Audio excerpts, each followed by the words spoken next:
as raigames.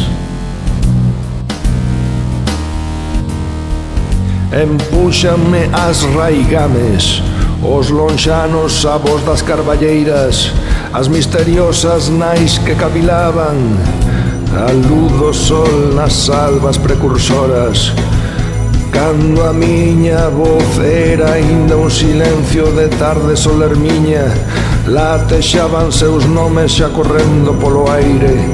Podedes non creelo, pero eu lembro como nasceu a estirpe do meu sangue no bosque dunha noite remotísima rombada de pombas e de ríos.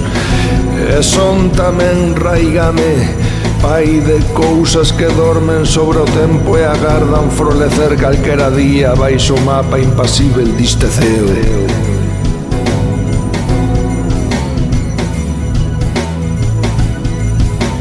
Non. Si dixese que sí, que todo está moi ben, que o mundo está moi bon, que cada quen é quen. Conformidade, admiración, calar, calar, calar e moita precaución. Si dixese que acaso as cousas son e si porque si dele e non lle demos voltas. Si aquilo está en riba e aquilo outro debaixo é por culpa da vida. Si algúns van de porta en porta cun saco de cinza ás costas é porque son unhos docas. Si dixera que sí, entón sería o intre de falar seriamente da batalla de Froles nas festas do patrón. Pero non.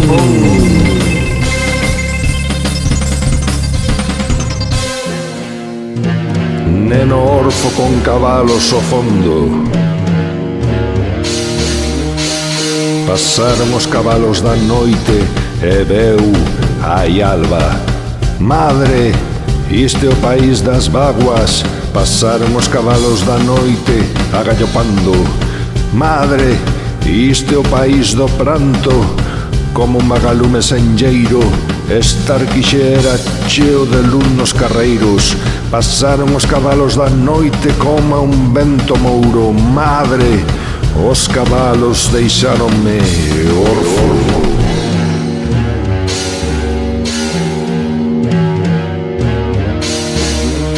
Outros nomes me foron dados: Longorelei, Chesmanei, o pensar que eres un soño.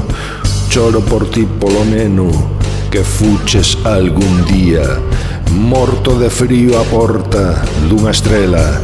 Longorelei, había un rumor de xelo na mirada dos homes. O sol estaba triste como un formigueiro e o vento ventureiro pasaba como un tren polo corazón da meia noite. Ben, amor do mundo, ergueremos as vaguas dos que están aldraxados.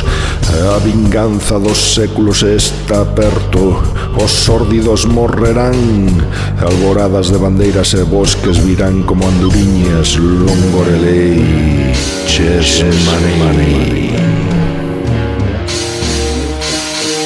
Deitado frente ao mar, lingua proletaria do meu povo, eu falo-a porque sí, porque me gosta, porque me peta e quero e dame a gaña, porque me sai de dentro, ala do fondo dunha tristura ácida que me abrangue, o ver tantos patufos desleigados, pequenos mequetrefes sin raíces que o por a garabata xa non saben afirmarse no amor dos devanceiros. Falar a fala nai, a fala dos avós que temos mortos e ser, co rostro erguido, mariñeiros, labregos do linguaxe remo e arado, proa e rella sempre. Eu falo-a porque sí, porque me gosta e quero estar cos meus, coa xente miña, perto dos homes vos que sofren longo, unha historia contada noutra lingua. Non falo para os soberbios, non falo para os ruís e poderosos, non falo para os finchados, non falo para os baleiros, non falo para os estúpidos, que falo para os que aguantan rexamente mentiras e injusticias de cotío, para os que súan e choran un pranto cotidián de bolboretas, de lume e vento sobre os ollos nuos. Eu non podo arredar as miñas verbas de todos os que sofren neste mundo. E ti vives no mundo, terra miña, berce da miña estirpe, Galicia, doce mágoa das Españas, deitada rente ao mar. Ise camiño.